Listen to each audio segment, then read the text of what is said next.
Hello dear students. আপোনালোকে ইতিমধ্যে সকলে অৱগত যে আমাৰ অসম চৰকাৰে যি 6 শিডিউল স্পেশাল টেট 2023 বৰ্ষৰ বাবে তাৰ যি নোটিফিকেশন সেয়া কিন্তু আজি মুকলি কৰিছে। সো বন্ধুসকল, আজিৰ এই বিশেষ সেশনত আমি সেই যি নোটিফিকেশন তাৰ হৈতে সম্বন্ধিত থকা যি এটা বিশেষ কোৱেৰি যে স্যাৰ আমি এই যেটো বিটিছ আমাৰ যেটো 6 শিডিউল স্পেশাল টেট তাত এপ্লাই কৰিব পাৰিম নে নোৱাৰিম বা আমি ঠিক কেনেকৈ এপ্লাই কৰিব লাগিব এই বিষয়ে আপোনালোকৰ যি এটা কনফিউজন আছিল সেই কনফিউজনটোক মই আজিৰ এই সেশনত দূৰ কৰিবলৈ চেষ্টা কৰিম। সো বলক দেৰি নকৰাকৈ আমি ভিডিঅ'টো আৰম্ভ কৰোঁ আৰু শেষলৈকে চাই থাকিব, কাৰণ আজিৰ এই সেশনটোত মই আপোনালোকক বহুতখিনি বিষয় যে কি কোৱালিফিকেশ্যন লাগিব এপ্লাই কৰিবলৈ আৰু কেনেকৈ এপ্লাই কৰিব গোটেইখিনি তথ্য বিষয়ে অৱগত কৰাম। সো বলক let's start. So first of all আমি যিকোনো এটা পৰীক্ষা যেতিয়া আমি এপ্লাই কৰিম বুলি আমি ভাবো তাৰ আগতে সদায় আমি তাৰ বাবে এলিজিবল হয় নে নহয় সেই বিষয়টো জানি লোৱা বহুত গুৰুত্বপূৰ্ণ, আৰু সেইবাবে আমি আগতে চাই ল'ম যে আমাৰ এই যেটো 6 শিডিউল স্পেশাল টেট 2023 ইয়াৰ বাবে এলিজিবিলিটি ক্ৰাইটেৰিয়া আমাৰ চৰকাৰে কি বান্ধি দিছে। First of all, ইয়াত কৈছে the eligibility criteria of a candidate to appear in the special 6 schedule TET are as follows. কি আছে? Number 1, candidate must be a permanent resident of the 6 schedule area district. That means ইয়াতে প্ৰথমতে আমাৰ অসমৰ 6 schedule এৰিয়াৰ বাহিৰত থকা যিবোৰ ক্যান্ডিডেট আছে, যেনেকৈ আজি আমি যদি ক'বলৈ যদি যাওঁ নগাঁও জিলা বা যদি আমি কওঁ আজি ধেমাজি জিলা, যি জিলাবোৰ আমাৰ 6 শিডিউল এৰিয়াৰ ভিতৰত নপৰে সেই জিলাবোৰ কিন্তু এই সেই জিলাবোৰৰ যি এসপিৰেন্ট বা যি ষ্টুডেন্টস বা যি আমাৰ ক্যান্ডিডেট তেওঁলোকে কিন্তু এপ্লাই কৰিব নোৱাৰিব। এইটো মনত ৰাখিব লাগিব। আপুনি যদি এই যেটো স্পেশাল 6 শিডিউল টেট তাত এপ্লাই কৰিব বিচাৰে তেনেহলে আপুনি 6 শিডিউল এৰিয়াৰ পৰা আপোনাৰ তাৰ প্ৰাৰ্থী আপুনি হ'ব লাগিব। Candidate number 2 কৈছে candidate must have minimum academic and professional qualification as per the যেটো NCTE norms যেটো আছে আমাৰ আমি সকলে জানো যেটো NCTE norms সেই মতে তাৰ কিন্তু যি একাডেমিক কোৱালিফিকেশন বা প্ৰফেশনাল কোৱালিফিকেশনটো থাকিব লাগিব। সো NCTE rules মতে কি কোৱা হয়, minimum qualification for appearing in the lower primary TET যেটো আমি LP TET বুলি কওঁ ক্লাস 1 to 5 লৈকে, তাৰ বাবে number 1 senior secondary with at least 50% marks in 2-year diploma in elementary education. That means আপুনি যদি আমি যদি ক'বলৈ যে হায়াৰ সেকেন্ডাৰী পাস হ'ব লাগিব, লগতে আপোনাৰ 2 ইয়াৰ্ছৰ DLED থাকিব লাগিব। আদাৰৱাইজ আৰু তাৰ লগতে আপোনাৰ হায়াৰ সেকেন্ডাৰী 50% মাৰ্কস হ'ব লাগিব।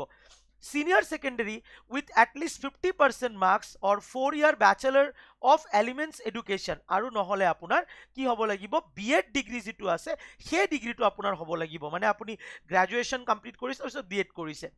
Otherwise, senior secondary with at least 50% marks and 2-year diploma in education for special educationer যি আমাৰ ডিপ্লোমা থাকে সেইখিনি আপোনাৰ হ'ব লাগিব।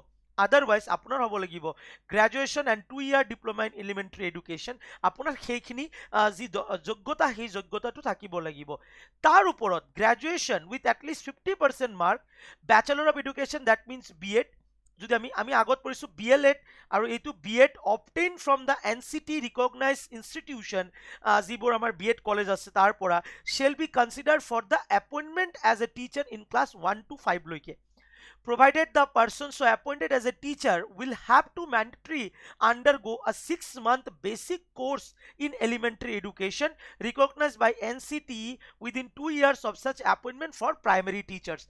আৰু primary teacher সম্বন্ধে আপুনি যেতিয়া appointment পাব তাৰ পিছত আপোনাৰ মিনিমাম এটা 6 মাহৰ যি বেসিক কোৱালিফিকেশন ইয়া থাকিব, এটা ট্ৰেইনিং আপুনি লৈ ল'ব লাগিব। However, ইয়াত কি বুলি কৈছে যে ক্যান্ডিডেট যিসকলে পাৰ্সুইং কৰি আছে আমাৰ BEd যিসকলে লৈ আছে এতিয়া কমপ্লিট হোৱা নাই, pursuing and having admit card of the final year examination of the teacher education course, তেওঁলোকেও কিন্তু specified in the NCT guidelines মতে dated 11 February 2011 or may also apply for the TET, তেওঁলোকেও কিন্তু যিসকলে pursuing কৰি আছো আপোনালোক যিসকলে লাষ্ট সেমিষ্টাৰত আছে BEdৰ তেওঁলোকে কিন্তু এপ্লাই কৰিব পাৰিব। ৰিমেম্বাৰ দ্যাট ইয়াত এটা কি কথা কৈছে, candidate admitted 2-year DLED program before 31st August 2009, please refer to clause B under subreading relaxation. That means তেওঁলোকে clause 2 মতে আহিব লাগিব।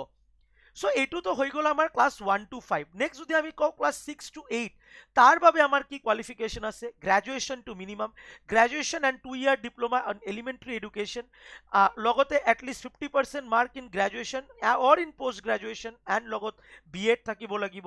Senior secondary with at least 50% marks in 4-year bachelor in elementary BLEd যিটো আছে আমাৰ সেইটো যদি থাকে, বা senior secondary with at least 50% mark বা তাৰ লগতে 4 years like BA BSc or BEd বা BSc যিটো আছে একেলগে যিটো আমাৰ এমালগেমেটেড যিটো কোৰ্স হয় সেইটো যদি থাকে, সেই ক্ষেত্ৰতো কিন্তু তেওঁলোকে এপ্লাই কৰিব পাৰে ফৰ আপাৰ প্ৰাইমেৰী টেটৰ বাবে। আপাৰ প্ৰাইমেৰী টেটৰ বাবে। সো আমি বেসিক আমি ইয়াত আমি বেসিক বিষয়টো আমি জানি ললো। ইয়াত ৰিলেক্সেশ্যনৰ এটা পলিচি দিয়া আছে, relaxation up to 5% in the academic marks HSSLC in or graduation shall be applicable for candidate belonging to SC ST OBC MOBC PWD to appear in TET। তেওঁলোকৰ বাবে এটা ৰিলেক্সেশ্যন দিয়া আছে, ঠিক আছে। সো ইয়াত এটা ক্ৰাইটেৰিয়া ইয়াত কিন্তু ৰিলেক্সেশ্যনৰো মেনশ্যন কৰি দিয়া হৈছে।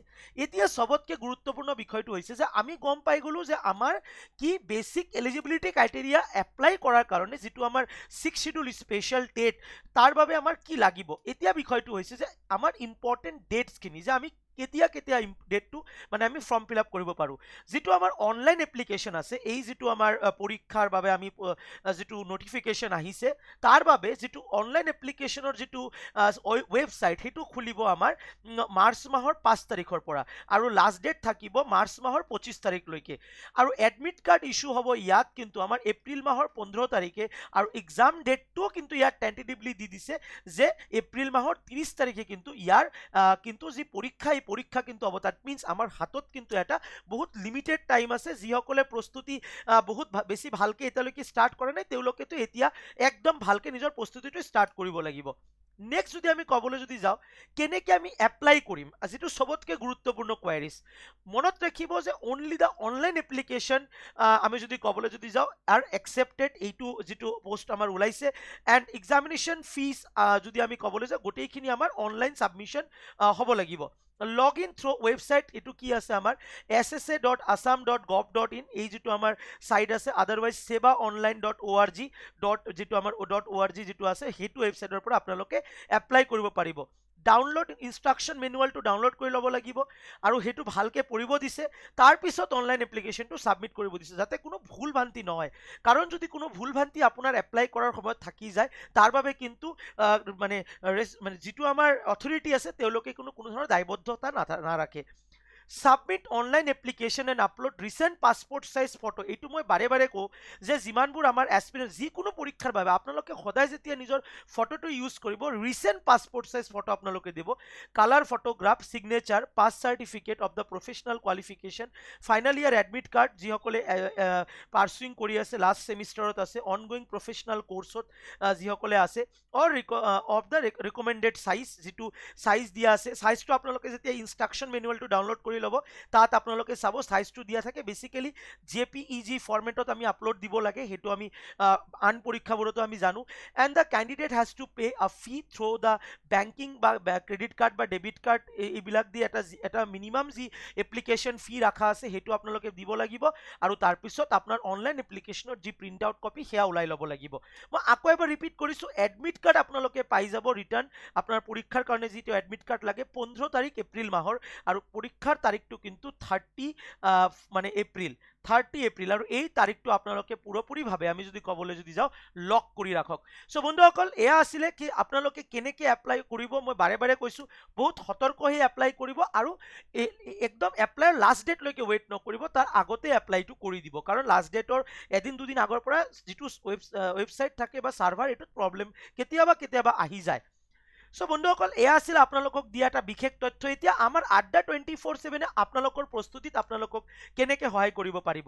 আপোনালোক যোনে যোনে আমাৰ আসাম মহাপেকত এনৰোলমেণ্ট কৰা নাই, বা আমাৰ যদি আপোনালোকে যদি আমাৰ ষ্টৰত ভিজিট কৰে আপোনালোকে চাব যে তাত আমাৰ আসাম টেট স্পেশাল বেচ দিয়া আছে আপোনালোকে কিন্তু আসাম মহাপেক বা আমাৰ যেটো আসাম টেট স্পেশাল বেচ তাত আপোনালোকে ৰেকৰ্ডেড কোৰ্সটো গোটেইখিনি পাই যাব লগতে লাইভ ক্লাসও পাব আসাম টেটৰ এই কোৰ্সত আপোনালোকে কিন্তু নিজক এনৰোল কৰি ল'ব পাৰে ফৰ ইয়োৰ প্ৰিপাৰেচন কাৰণ আমাৰ হাতত লিমিটেড টাইম আছে সো আমি যিমান পাৰো সোনকালে নিজৰ যিখিনি বিষয় যিখিনি আমাৰ পঢ়িবলগীয়া কাৰণ এই পৰীক্ষাৰ যেটো সিলেবাস আছে মই অহাকালি আপোনালোকক সিলেবাসৰ বিষয় নিশ্চয়কৈ অৱগত কৰিম যে কি আমাৰ সিলেবাসত কি কেনেকৈ পঢ়িব লাগিব সো নিশ্চয়কৈ আপোনালোকে বহুখিনি উপকৃত হ'ব ফাৰ্দাৰ যদি আপোনালোকৰ কিবা কোৱাৰি থাকে নিশ্চয়কৈ মোক gautam.dotto@247.com মোক মেইল কৰিব লগতে আপোনালোকে মোৰ লগত মেছেজত মোক যোগাযোগ কৰিব পাৰে 9957176761 নম্বৰত সো বন্ধুসকল আশা কৰিছো এই যে সেশন এই যেটো সৰু ভিডিও ইয়াৰ পৰা আপোনালোকে বহুখিনি উপকৃত হ'ব আৰু যদি সেশনটো সঁচাই আপোনালোকৰ